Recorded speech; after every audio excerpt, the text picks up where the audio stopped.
again, I have two rosés for you this time. Some pretty ubiquitous wines here that are just fantastic. We're going to start over in France, in Provence again. This Miraval has a lot going for it. It has a really beautiful terroir full of limestone and clay and these rocky terraced vineyards. Some fantastic winemakers. We talked about the Perrin family in the Rhone Valley. They produce this wine. Really, really fantastic wine producers. And it has the celebrity of Angelina Jolie and Brad Pitt behind it. One thing you might not know, so Miraval in the 1970s was owned by a famous French pianist who opened a recording studio here. So Pink Floyd The Wall was recorded here at Miraval. Crazy. There have been other bands like the Cranberries who recorded there. So real great center for the arts and just great wine. Very recognizable bottle shape too. Super pale color, a lovely light peach color, which is indicative of the style of wine that you see in Provence.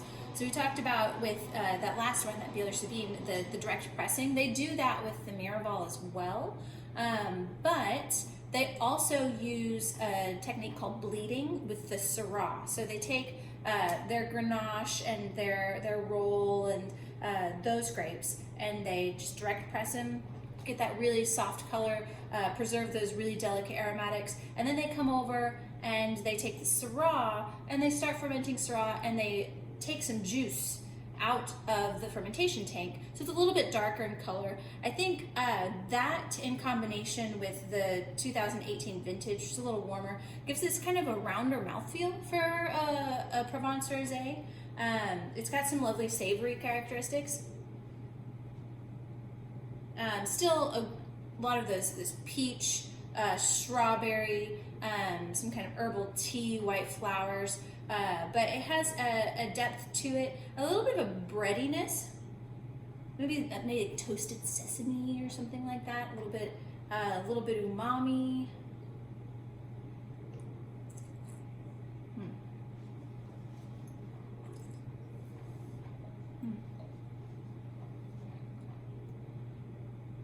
Yeah, really easy to drink. You could drink it by itself or with food. Particularly, I think this would be really good with seafood. It has a nice long finish, kind of river rock minerality to it. It just keeps going. And you can see this other wine that we have here is a lot darker in color. This is not made with those traditional Provence grapes like Grenache, Syrah, and so this is made with a really classic Saint-Emilion style of Merlot, Cabernet Sauvignon, and Cabernet Franc. So this is the Blackbird Rosé that is offered on tap here at WineHaus. Really, really fantastic wine. Blackbird kind of started as a grape cellar, and gradually they started making their own wines. The word Blackbird is significant because all of these wines have some level of Merlot in them, and the word merle is patois for Blackbird in France. So that's where the word Merlot comes from, actually. But this, if you really like those big, bold cabs, those kind of flavor profiles, that blackberry, dark cherry, plum, you can get those flavors here, but in a much fresher, lighter style for summer in Texas. So it's a really fantastic rosé, especially for our Cabernet drinkers out there. So I mentioned the cherry, the blackberry, the plum. I get apple butter on the nose here. It's not rich on the palate. It has a kind of richer mouthfeel, but then this bright, mouth-watering acidity comes through and just carries the wine.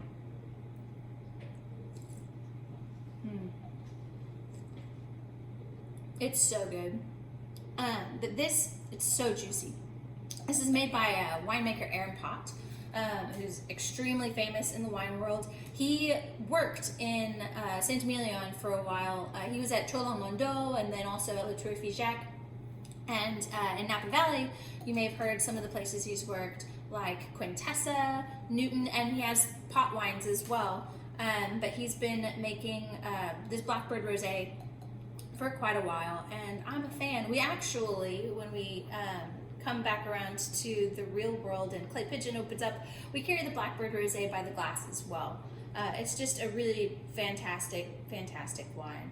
So all of the wines that we've tried today are under $30 here at WineHaus. It's time, it's warming up outside. Get you some rosé. Cheers.